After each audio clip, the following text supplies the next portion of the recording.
Hey guys, tonight we're stepping onto the storm-tossed deck of a ship where every groan of timber and every salty splash of spray seems to whisper about rum.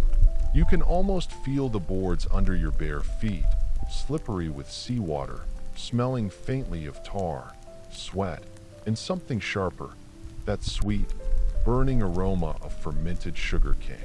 That's rum, the liquid that carried entire crews through storms, starvation, and mutiny. Pirates and Navy sailors alike clung to it, sometimes with affection, sometimes with desperation, and sometimes with that blurry, dangerous devotion you only get after too many cups in a row. And here's your little reality check.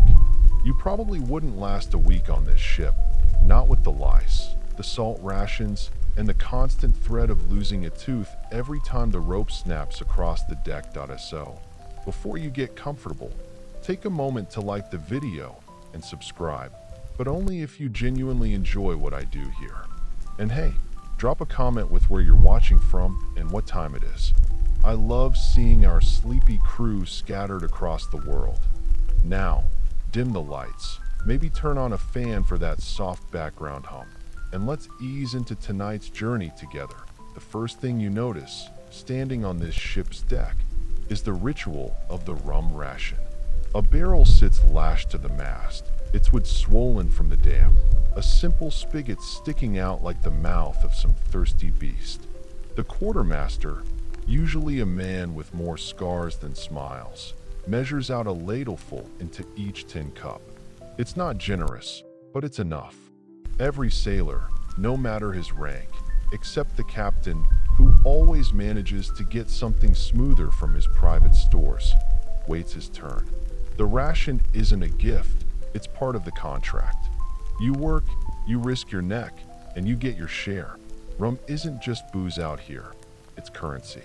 It oils the machinery of daily life when pay is uncertain and morale slips through the cracks of the ship like sand through a fist. Think about it. Money's useless on the open ocean, but a promise of tonight's cup, that's real. And every drop counts. If someone cheats you of an ounce, it's more than stingy, it's theft. A cheated sailor will nurse that grudge longer than any bruised rib from a brawl. One mainstream fact worth savoring here. By the early 18th century, the Royal Navy had standardized the daily rum ration at half a pint per sailor. That's 8 ounces, strong, undiluted, and usually consumed all at once. Imagine trying to climb rigging 60 feet above the sea after knocking that back. No wonder so many sailors slipped into the waves, never to be seen again. But here's the quirky tidbit. Some crews believed rum held protective powers. A splash of it over a wound, a sip before battle, even pouring a drop into the sea for luck. It was a liquid charm as much as it was a drink. Historians still argue whether pirates actually followed such rituals consistently, or whether later writers embroidered those stories to spice up the legend. Still, the image of a weather-beaten sailor whispering a prayer while dribbling precious rum into the foam feels just right, doesn't it? The ship rocks beneath you, ropes creak, and you can hear a sailor humming under his breath as he waits for his ration. This moment, mundane, repetitive, almost boring, is one of the only things holding the crew together. Routine is precious when you're surrounded by endless water. You start to realize why every drop was counted. Rum was order. It was fairness. If the quartermaster favored one sailor, skipped another, or poured too lightly, fists flew and knives flashed. Not over politics, not over gold, over ounces of rum. It's funny, isn't it? How such a small portion could matter so much. You and I might complain if a bartender skimps us on a cocktail, but out here, it's life or death fairness. It reminds you of those arguments about splitting pizza slices exactly even, except instead of extra cheese, the prize was enough liquid fire to burn away another day of monotony.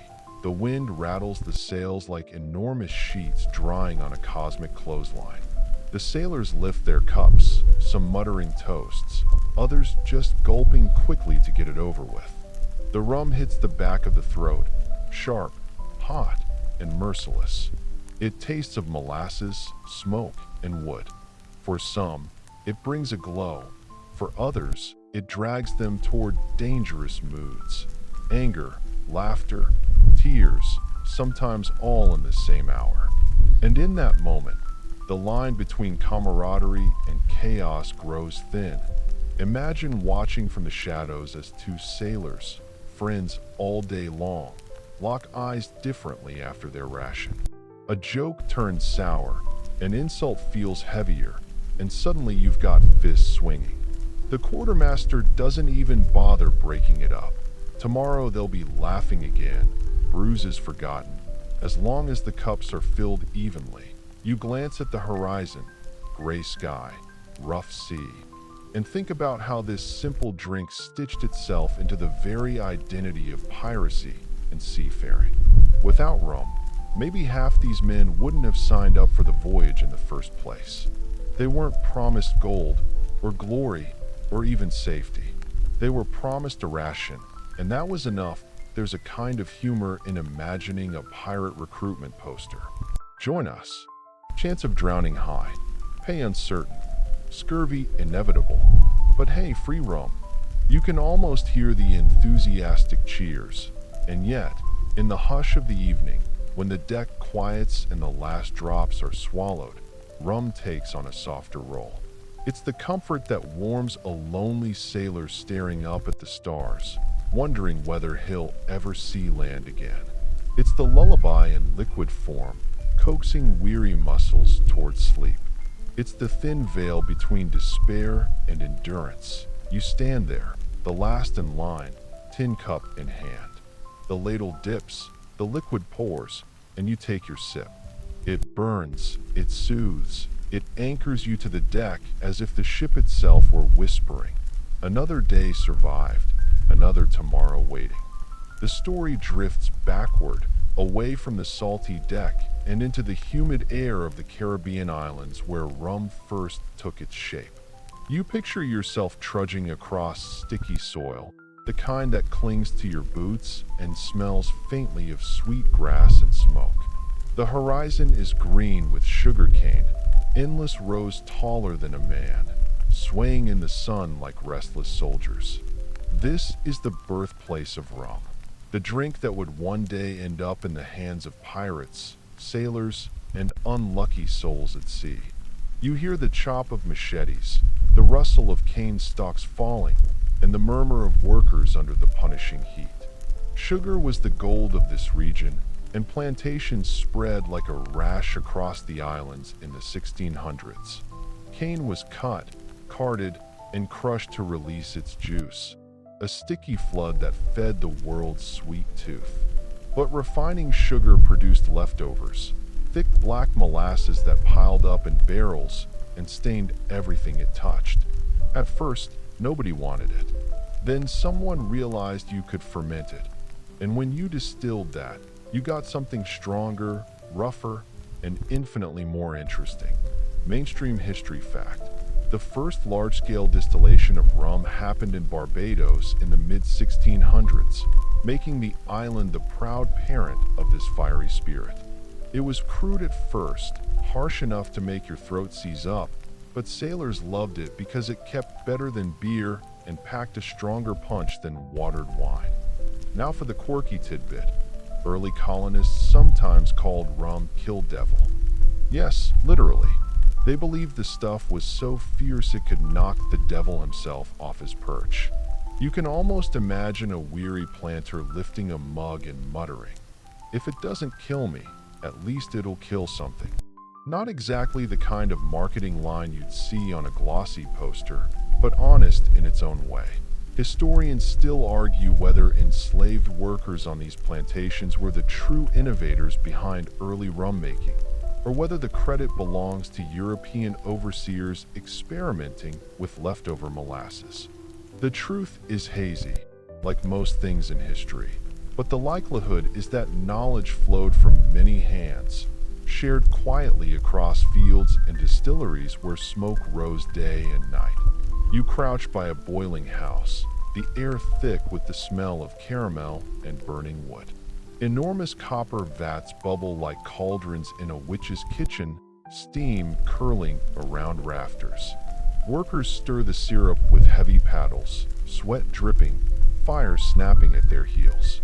Out back, barrels of molasses wait, their dark ooze slowly sliding, destined for the next stage. And somewhere, in a corner shaded from the overseer's eyes, a crude still is cobbled together. Pipes, coils, and fire, ready to turn sugar waste into liquid lightning. Rum is not just an accident, it's an adaptation. On islands where fresh water spoiled quickly, beer soured, and wine never survived the crossing, rum was salvation. And not just for drinking. It became currency, bribery, medicine, and myth. Pirates would one day measure fairness in rum. Sailors would cling to it like a rope in stormy seas. But here, in the Caribbean heat, it was just beginning, spreading like wildfire from one island to another. You sip the imagery in your mind, the taste of early rum, sharp, smoky, almost medicinal. Nothing like today's sweet cocktails. This was a drink that punched first and asked questions later. Still, it worked. It numbed pain, killed germs, or so people believed.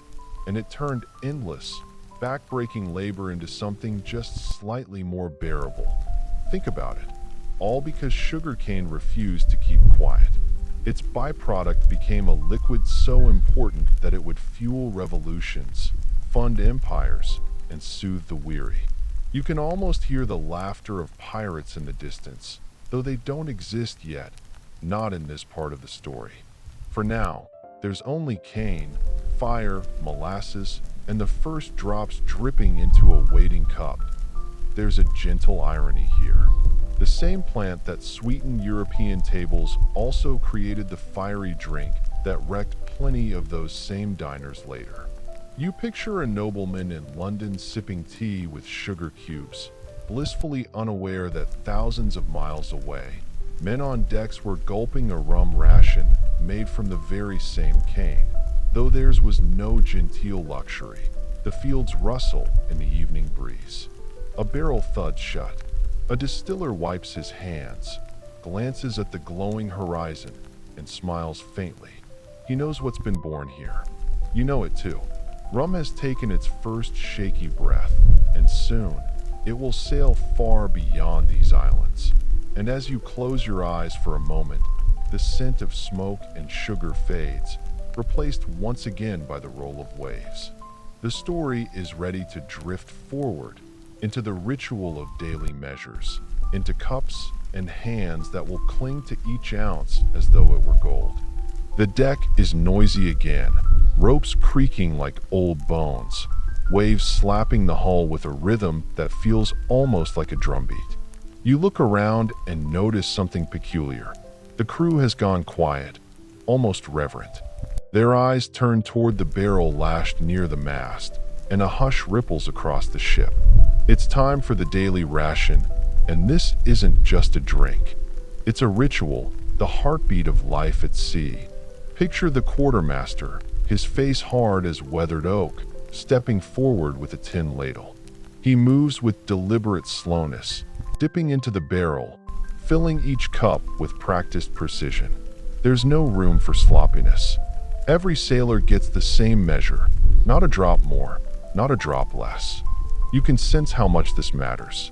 Out here, rum isn't luxury, it's justice. The mainstream historical fact comes in here. By the late 17th century, pirate crews had already adopted the practice of equal rations, long before it was formalized in naval tradition. This wasn't generosity, it was survival. Unequal rations meant jealousy, jealousy meant quarrels, and quarrels meant knives flashing under moonlight. If you think family dinners get tense when someone hogs the mashed potatoes, imagine being armed, starving, and drunk on a wooden ship in the middle of nowhere. Now the quirky tidbit. Some captains supposedly stirred gunpowder into their rum to test its proof. If the mixture ignited, it was considered strong enough. If it didn't, the rum was too weak. This practice gave birth to the term proof in measuring alcohol. Picture that, lighting your drink on fire before deciding whether it's acceptable. Try doing that at a modern bar. The bartender might not appreciate it. Historians still argue whether pirates truly followed such careful testing daily, or whether it was more occasional showmanship. But whether they lit it or not, sailors believed in the fairness of the pour. That ladle was as important as the captain's cutlass, perhaps even more so. You watch the men step forward one by one, cups extended.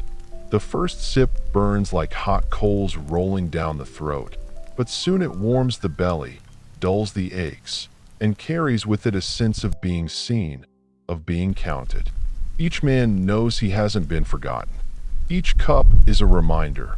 You belong here, you matter enough to measure, and there's something soothing about the repetition. Morning watch, afternoon chores, evening ration. The day marked not by clocks, but by this ceremony of drink. You almost laugh at how modern people fuss about coffee breaks. But out here, the cup of rum is more than caffeine could ever be. It is comfort. It is fuel. It is the fragile glue holding dozens of restless, hungry men together. Think about how carefully they guarded this barrel. Locks were checked, guards were posted, and more than one man was flogged for sneaking an extra sip. To steal from the rum was to steal from the whole crew. That's how sacred it was. Pirates might tolerate you cheating at dice, but cheat at rum and you'd better sleep with one eye open. The ritual isn't only practical. It has a strange, almost spiritual layer. Some sailors whisper a toast to the sea. Others mutter curses at the captain under their breath. Still others stare at the dark liquid as if it could tell them their fate. You sip along in your imagination, tasting the bitterness, the sweetness, the burn. The ritual binds you to them. Whether you like it or not, there's a joke hidden here. If pirates had social media, the daily rum ration would be their status update. Feeling tipsy, feeling mutinous, feeling like singing sea shanties again. A chorus of groans and laughs would follow. The sun tilts lower, painting the water orange, and you see how the crew transforms after their portion. Shoulders slump, voices loosen, songs rise. Tension eases for an hour or two. Even the harsh captain might allow himself a sip from his private store, pretending he isn't really part of the ritual, though everyone knows he is. It's hard not to admire the way a single ladle controls so much. Order, fairness, camaraderie, all measured in ounces. Without it, the ship would unravel. With it, they carry on another day, another storm, another endless horizon. The ritual is complete, cups drained, laughter rising. You lean against the rail, watching the sunset blaze across the water, knowing that tomorrow, the same ceremony will repeat. And the day after that, until the barrel runs dry, or until the sea decides otherwise. The sea is calm tonight, a mirror broken only by the groaning hull and the occasional slap of spray across the deck. The barrel stands ready as always, but something feels different. You catch the quartermaster's eye, and he looks uneasy, like a man about to cheat at cards in front of an audience that knows every trick. The rum ration still flows, but tonight the liquid seems thinner, paler, suspiciously weak. The sailors sniff, taste, and mutter. The ugly truth has arrived. The officers have begun to dilute the rum. You imagine it. Someone slipping water into the barrel, trying to stretch the supply. Maybe they'll claim the cask leaked, or that the journey is longer than expected, or that the ship's stores must be carefully managed. But the men know. Their tongues don't lie. A weak rum ration tastes like betrayal. Mainstream historical fact. In 1740, Admiral Edward Vernon of the Royal Navy ordered that the daily half-pint ration be diluted with water, creating what became known as grog. His goal was discipline. Drunken sailors couldn't climb rigging or man cannons properly. Add some water, he argued, and maybe they'd stay sober long enough to finish their shifts. Now the quirky tidbit. Vernon's nickname was Old Grog because of the grogram cloak he wore, a thick, weatherproof coat that squeaked when it moved. The sailors despised the watered-down rum so much that they mocked him by naming the new mixture after his coat. Imagine being so disliked that your fashion sense gets turned into an insult. Poor guy. He probably thought he was being sensible. Historians still argue whether the dilution truly improved discipline or simply bred resentment. Some reports claim fewer accidents happened when sailors weren't falling off the rigging drunk. Others insist the watered rum encouraged men to gulp it faster before it spoiled, making them drunker than before. As with many reforms, the truth lies somewhere between noble intent and messy reality. You watch the reaction ripple across the crew. One sailor spits over the rail, another slams his cup on the deck, and a third mutters something unprintable under his breath. Fairness mattered, and now it feels tampered with. It's one thing to ration, everyone accepts scarcity. It's another thing entirely to cheat the ritual. A sly kind of humor drifts through your mind. Imagine today's coffee shop watering down lattes, insisting it's for your health. Customers would riot at the counter, demanding their phone back. Pirates weren't much different. Their frothy anger just came with knives. Still, not every man hates the change. A few shrug, grateful for any warmth at all. And when officers add lime juice or sugar, when supplies allow, it almost feels tolerable. Ironically, that mix of rum, water, lime, and sugar might have been the healthiest thing these sailors consumed. It fought scurvy, stretched supplies, and made the bitter liquid smoother. But sailors rarely gave thanks for practicality. They wanted the fire, not the fizz. You feel the tension grow as the night wears on. Men grumble in clusters, voices low. The sense of unity that the rum once provided is thinner now, like the drink itself. You can see the cracks forming, the seeds of mutiny sown not with silver or treasure, but with a ladleful of disappointment. There's a strange comfort in the routine, even when diluted. You raise your own imaginary cup, sip the weak mixture, and feel the history of compromise wash over you. Tonight, the drink isn't as strong, but the ritual survives. Tomorrow, perhaps it will taste better, or perhaps tempers will finally boil over. The barrel rocks gently with the ship, water sloshing against its sides. It's no longer the sacred cask of fire, but a quieter thing, diluted, subdued. Yet in its watery depths, you can sense the simmering unrest of men who will not forget being shortchanged.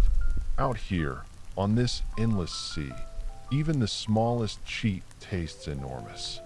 The deck is rarely quiet after ration time. Tonight, though, the mood feels different. You lean against the rail, listening to the shuffle of boots, the low hum of voices, and then the sudden burst of laughter that turns, just as quickly, into a curse.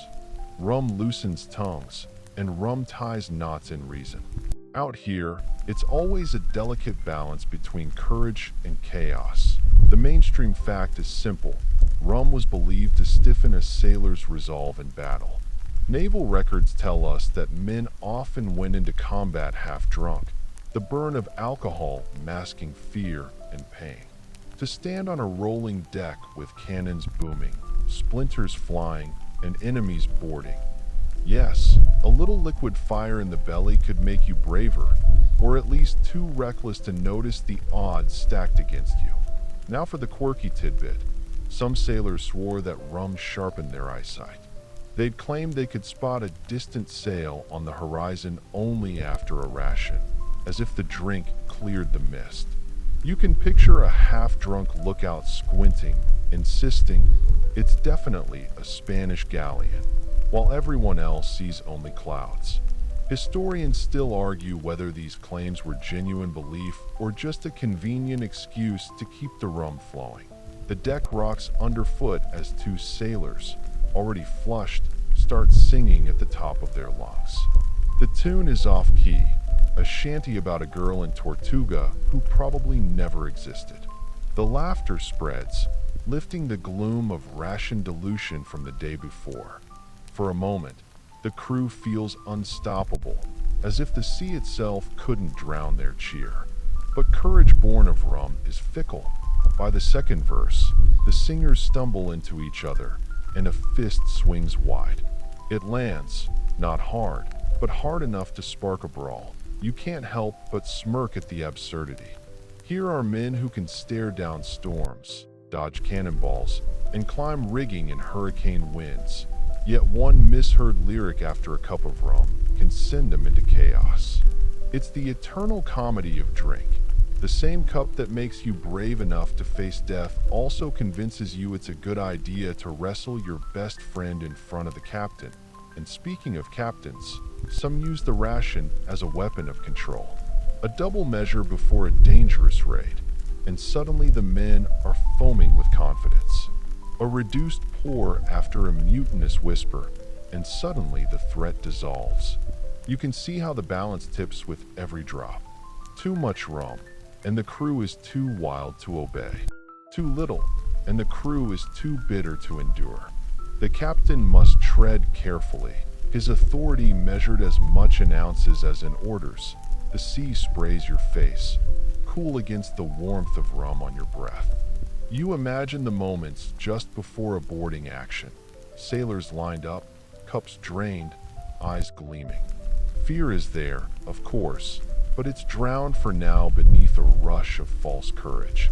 And when the ships collide and grappling hooks fly, the line between bravery and chaos becomes invisible. Was it the rum that made them daring, or the rum that made them reckless? Historians still debate whether alcohol helped or hindered naval combat efficiency. The truth, as always, is somewhere in between. There's a joke hidden in the scene. If pirates had motivational posters, they'd read, "Rum, turning fear into questionable decisions since 1650. You can almost see it tacked on the bulkhead beside a chart of the Caribbean. The brawl on deck fizzles out as quickly as it began. One sailor slumps against a coil of rope, grinning through a split lip, while another staggers away humming again. The camaraderie survives, bruises forgotten, laughter bubbling back to the surface. The rum's chaos is temporary, but its bond is lasting. They may fight, they may fall, but together they drink, and that togetherness keeps them alive. As you sip from your cup, imaginary though it may be, you feel both the weight and the levity of the ritual. This is the drunken balance. Courage in chaos in equal measure, bravery that might save the day or sink the ship. And as the night grows darker, you realize the crew wouldn't have it any other way. The ship rocks gently, lanterns swinging like tired fireflies in the night air. You can feel the shift.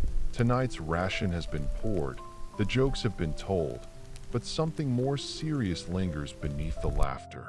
Rum isn't only about warmth in the belly or courage in the face of cannon fire. It's also about control, and on this deck, the captain knows it. Imagine the man himself, standing at the quarterdeck with a look that could slice through fog. His coat is worn, his boots polished only by salt and time, but his authority radiates like a lighthouse. And in his hands, no sword, no pistol, just the ledger of ration counts. Strange, isn't it? Power doesn't always come from weapons. Out here, it comes from knowing exactly how much rum sits in the barrel. Mainstream historical fact. Pirate crews often created their own articles or codes of conduct, where rum rations were clearly specified.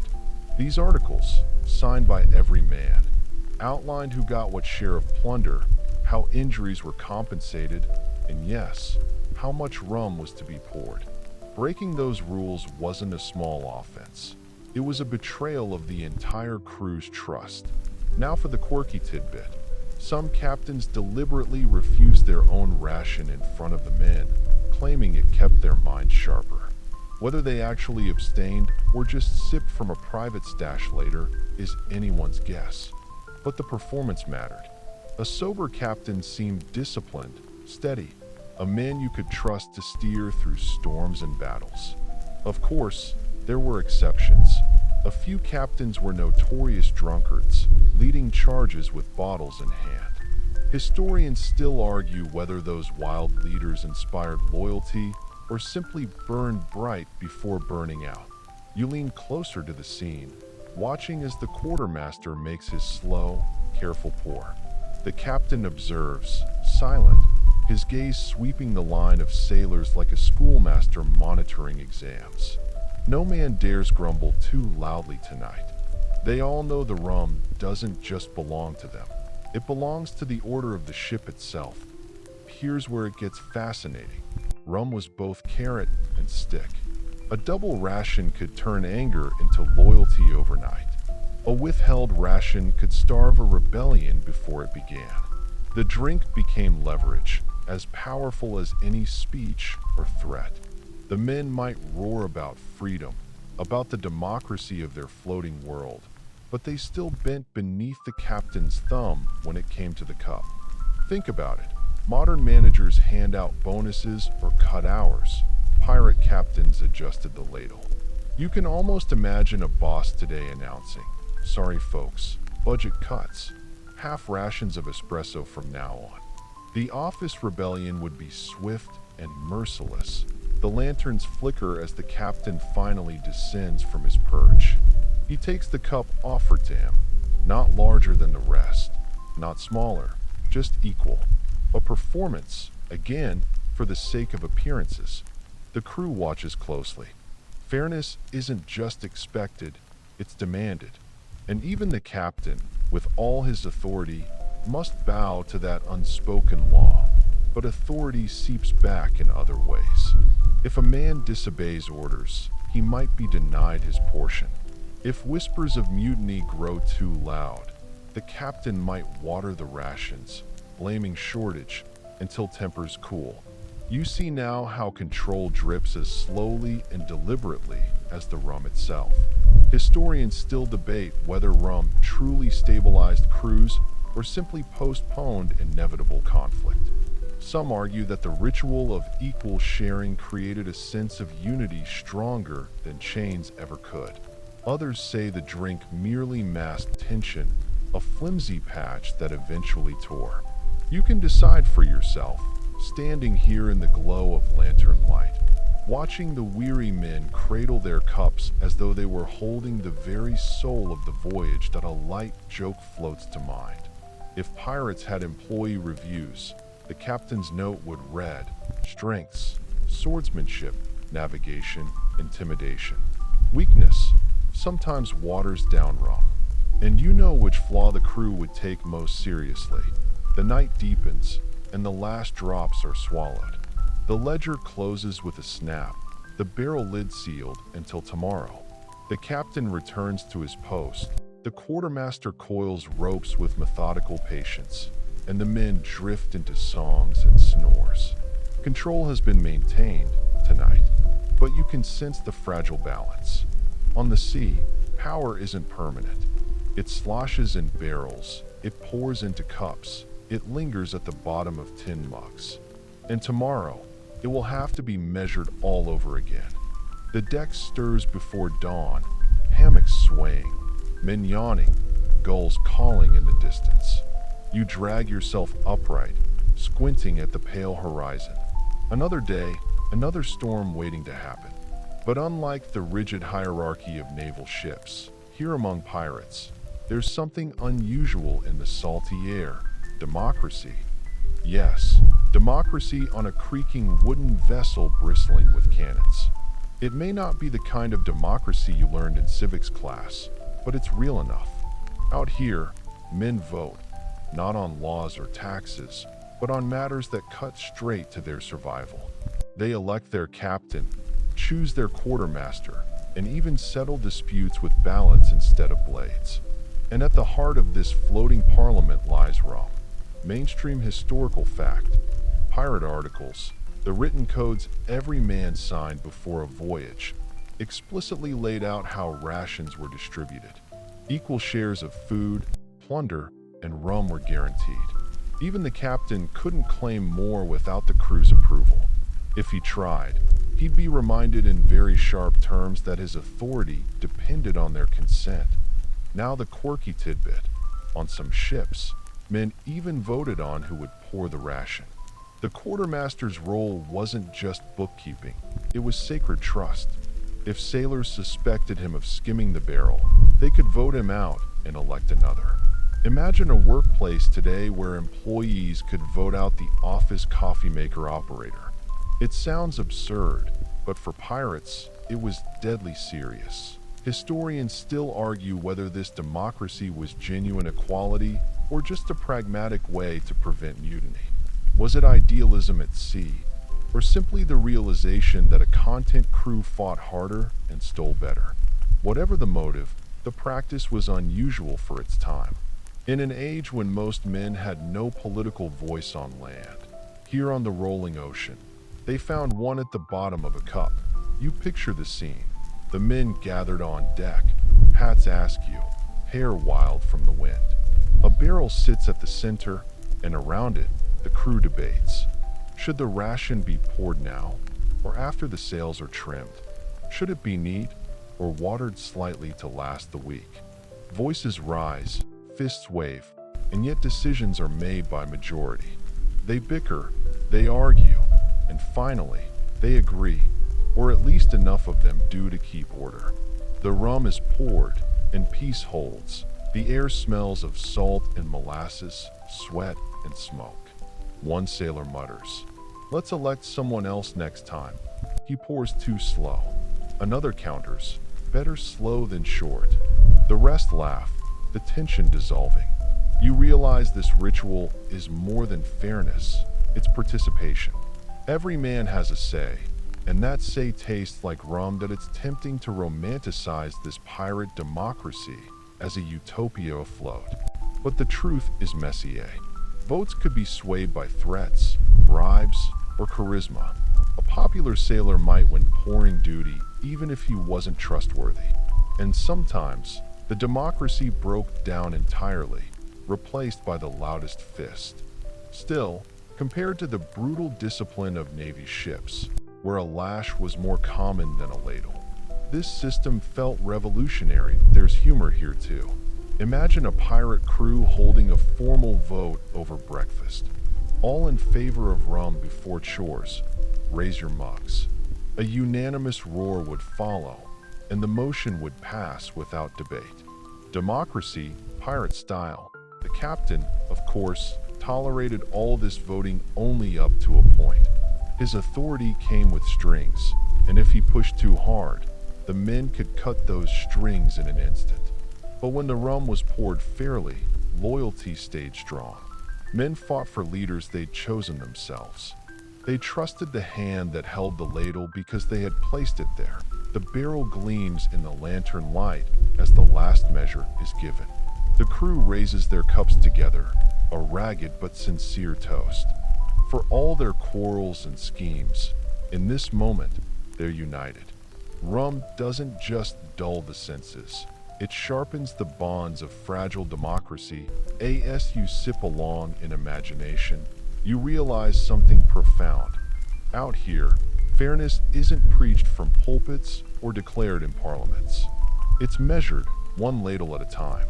And when a man swallows his share, he swallows not only fire and sweetness, but also the strange, salty taste of freedom. The night grows heavy, the sea a restless blanket beneath you, and the barrel of rum becomes more than a drink. It becomes ritual. You stand among the crew as lanterns swing on their hooks, casting golden halos on the damp planks.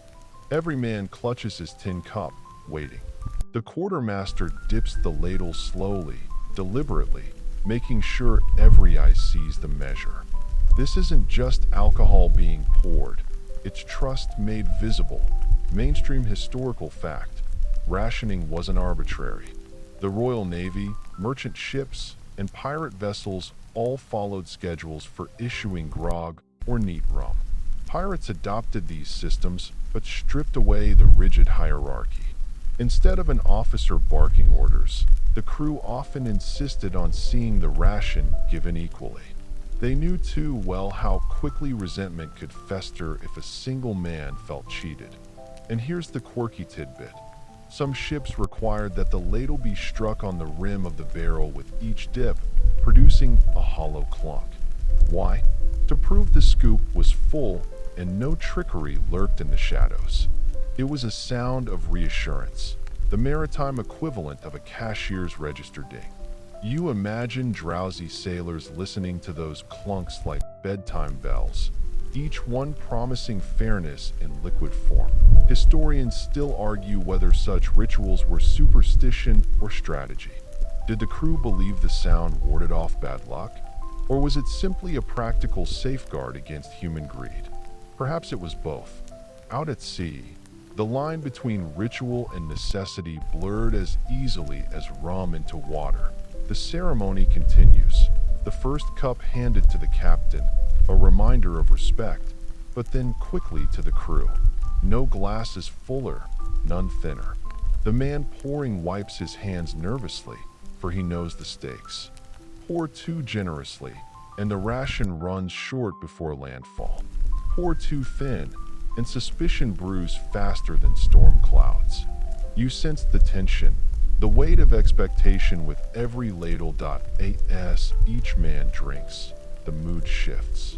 Shoulders loosen, laughter cracks through the salt-heavy silence.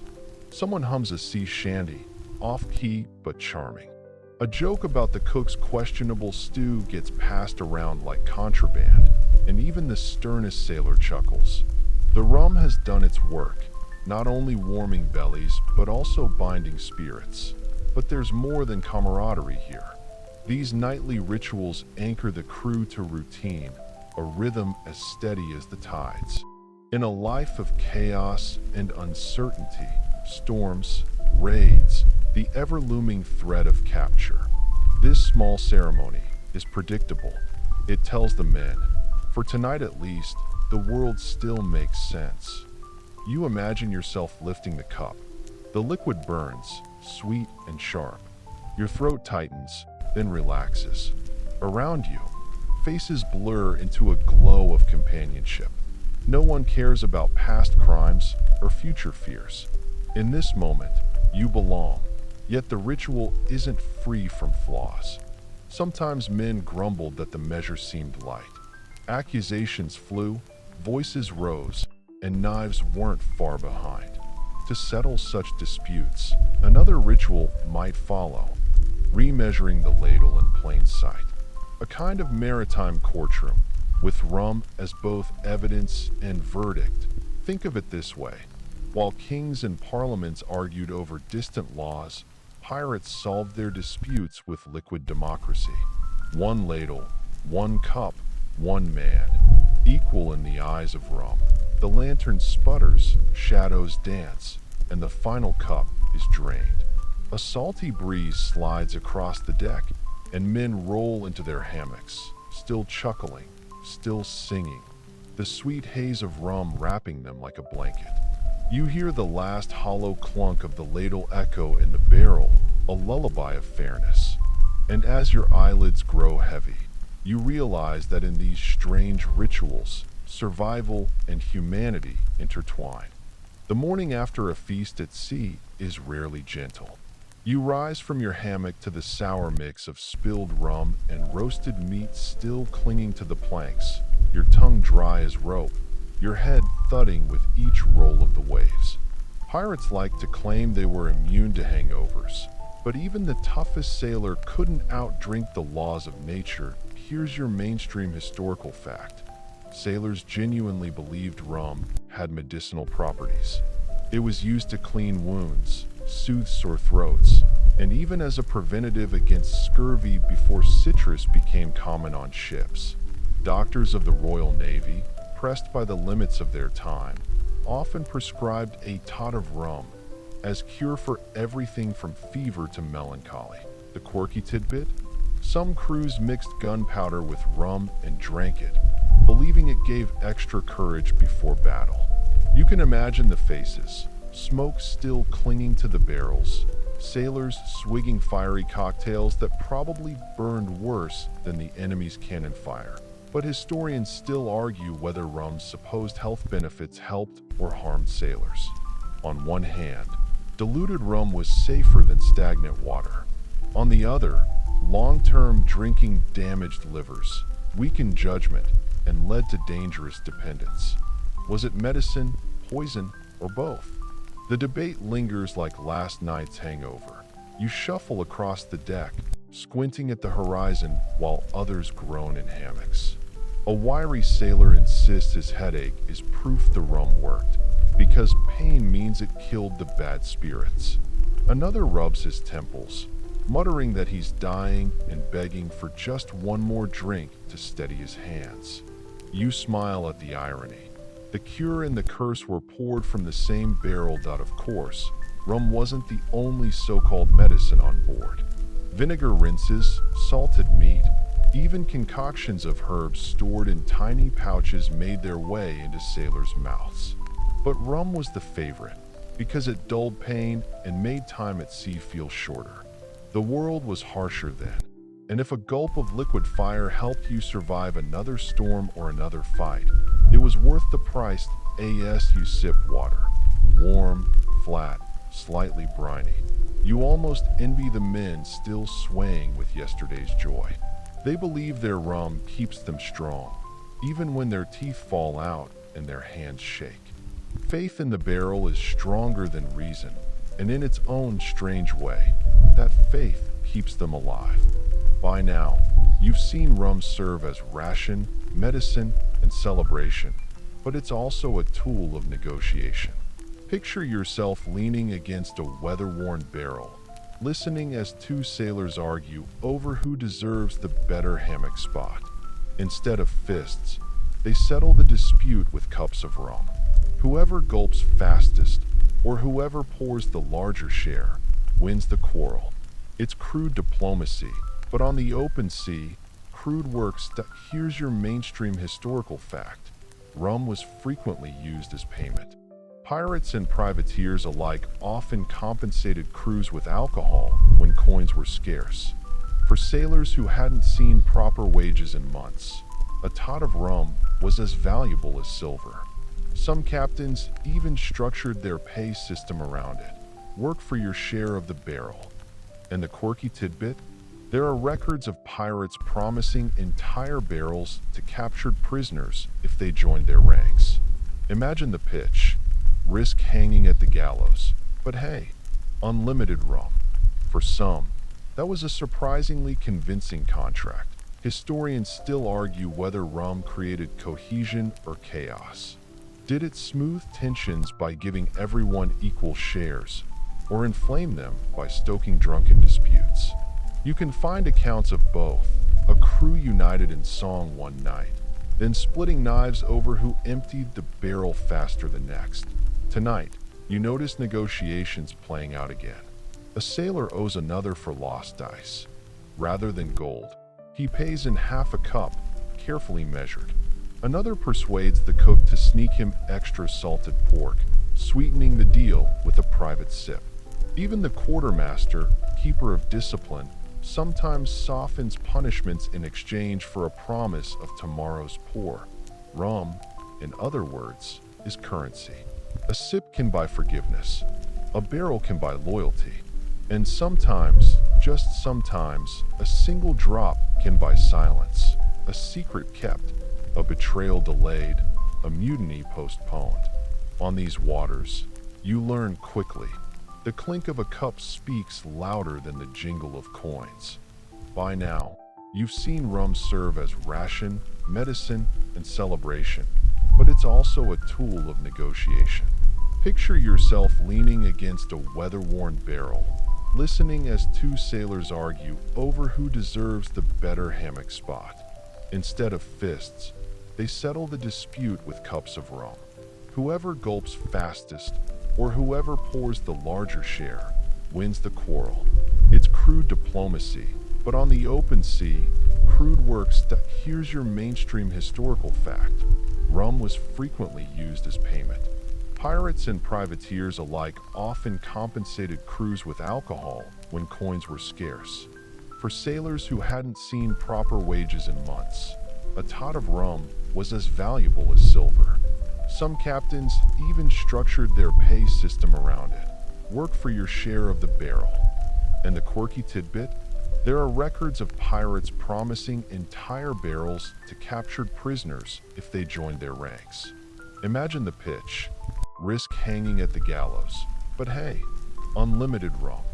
For some, that was a surprisingly convincing contract. Historians still argue whether rum created cohesion or chaos. Did it smooth tensions by giving everyone equal shares, or inflame them by stoking drunken disputes? You can find accounts of both, a crew united in song one night, then splitting knives over who emptied the barrel faster than next. Tonight, you notice negotiations playing out again. A sailor owes another for lost ice. Rather than gold, he pays in half a cup, carefully measured. Another persuades the cook to sneak him extra salted pork, sweetening the deal with a private sip. Even the quartermaster, keeper of discipline, sometimes softens punishments in exchange for a promise of tomorrow's pour. Rum, in other words, is currency. A sip can buy forgiveness. A barrel can buy loyalty. And sometimes, just sometimes, a single drop can buy silence. A secret kept. A betrayal delayed. A mutiny postponed. On these waters, you learn quickly. The clink of a cup speaks louder than the jingle of coins. You wake to the sound of gulls circling overhead, their cries sharp against the morning hush. The deck feels different beneath your feet today, quieter, tenser. You realize it's ration day, and that means every drop of rum must be accounted for. The quartermaster stands like a stone sentinel by the barrels, his ledger tucked under one arm, a wooden measure in his hand. You drift closer, drawn to the strange ceremony of distribution. Here's your mainstream historical fact. The British Royal Navy instituted the practice of the daily tot of rum in 1655, after switching from beer and brandy.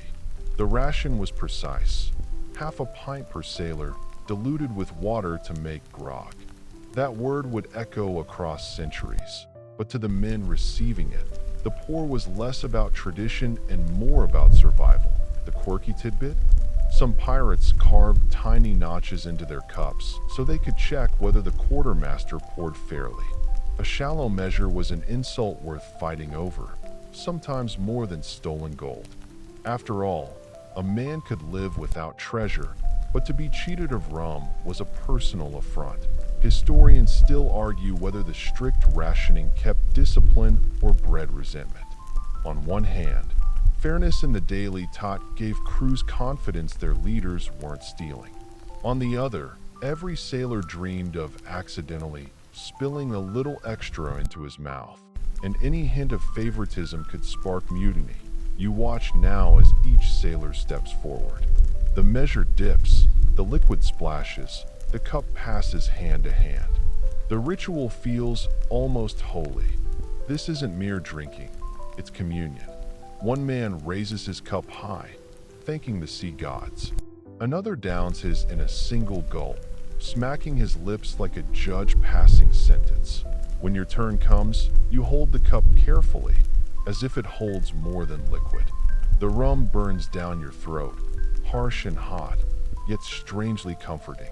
Around you, the crew murmurs and laughs, already softened by their share. But beneath the laughter lies a quiet awareness. The quartermaster's ledger is the true ruler of the ship.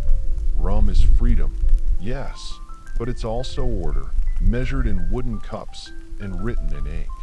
And as you set down your empty vessel, you realize, here, a man's worth is counted not by coin or rank, but by the exactness of his daily pour. The sea rolls lazily tonight, a glassy plain stretching in every direction. Lantern light flickers across the deck, and the mood is slower, heavier. You sense the crew moving into that space between boredom and unease. The long, empty hours when every sailor's mind begins to itch for distraction. And so, as always, the barrels of rum transform into the center of gravity. Someone suggests a toast, someone else begins a bawdy tune, and soon the deck is a stage where rum becomes more than drink. It is performance, entertainment, even identity. Here's your mainstream historical fact. Rum was inseparable from the sailor's culture. Shanties, those rhythmic work songs, often featured rum as a theme, both as reward and as longing. 15 men on a dead man's chest, yo-ho-ho and a bottle of rum, didn't appear in popular culture until the 19th century novel Treasure Island. But the sentiment was already alive on 17th and 18th century ships. Alcohol wasn't just sustenance, it was mythology in liquid form. Now for the quirky tidbit. Some crews used rum not only for singing, but for mock theater. There are accounts of sailors donning ragged costumes, staging makeshift plays about kings, queens, or even parodies of naval officers. These slapstick performances often ended with exaggerated toasts, cups clinking in unison. Imagine Shakespeare rewritten by men who hadn't bathed in 3 weeks, fueled entirely by grog. The rum was both prop and critic. Too little, and the show flopped. Too much, and the actors passed out midline. Historians still argue whether these rituals of drink and drama kept morale stable or eroded it. Was rum the glue that kept spirits aloft during endless weeks at sea? Or was it a distraction, a dangerous crutch that smothered the discipline a ship required? Some logbooks describe laughter echoing across the waves, while others record brawls sparked by spilled cups and slurred insults. Tonight, you find yourself seated near the mast, watching as the crew assembles for their latest impromptu spectacle. A scrawny sailor drapes a curtain over his shoulders, declaring himself King Neptune. Another, with a mop on his head, becomes the Sea Queen. Their dialogue is nonsense, riddled with curses against storm clouds and jokes about the captain snoring. Every line ends with a shout of rum and another round of drinking. The men roar, slapping their knees, stomping in rhythm. You sip your ration, feeling the warmth spread through your chest. The performance grows rowdier. One sailor pretends to faint dramatically, another steals his hat, and the crowd howls approval. Someone near you whispers that this is better than any theater in London, cheaper too. You laugh, though part of you wonders how these men will stagger through their duties when dawn arrives. The thing about rum is that it blurs time. Hours melt together when the cup keeps passing. The boundaries between work, leisure, and survival dissolve into the amber liquid. Here, under the stars, you realize rum isn't simply about numbing hardship. It's about creating a shared mythology where every sailor feels briefly like royalty, poet, or fool. And in that shared haze, unity is born, not through discipline, not through fear, but through the clink of cups echoing in the night air. The night stretches into dawn, the first pale streaks of light painting the horizon. You notice how the ship feels different in this hour, quieter, more fragile, as though the laughter and shouting of last night's rum-fueled theatrics have been swallowed by the sea. Sailors move slower, rubbing their eyes, dragging ropes, groaning under the weight of both fatigue and hangover. And yet, despite the aches and headaches, there's a strange rhythm to it, the cycle of rum, revelry, and regret. Here's your mainstream historical fact. Many pirate crews did in fact schedule their day around drinking. The morning nip was not uncommon, and the evening ration was practically sacred. Captains often allowed these rituals because, paradoxically, they kept the crew calmer. On long voyages with no ports in sight, a predictable rhythm of rum was a tether to sanity. But here's your quirky tidbit. Some pirates were downright superstitious about their rum. There are accounts of men insisting the liquid must be poured in silence during storms, otherwise it would anger the waves. Others claimed you had to spill a drop overboard before drinking, as an offering to the sea. It's almost like the ocean was a guest at the table, and neglecting to serve it could bring disaster. You imagine the absurdity. Men starving for food, but carefully tipping out a splash of rum for Poseidon's invisible cup. Historians still argue whether these rituals were genuine belief or simply theatrics, a way to give ordinary habits a cloak of mystery. Maybe the crew enjoyed pretending their ration was part of some grand cosmic contract, binding them to the sea itself. After all, who doesn't like the idea that every drink is more important than it really is? This morning, you watch as one sailor carefully tips a drop of grog over the railing.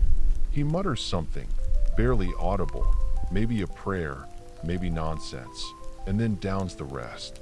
The others don't laugh. They nod, serious, as though acknowledging that the sea has been fed.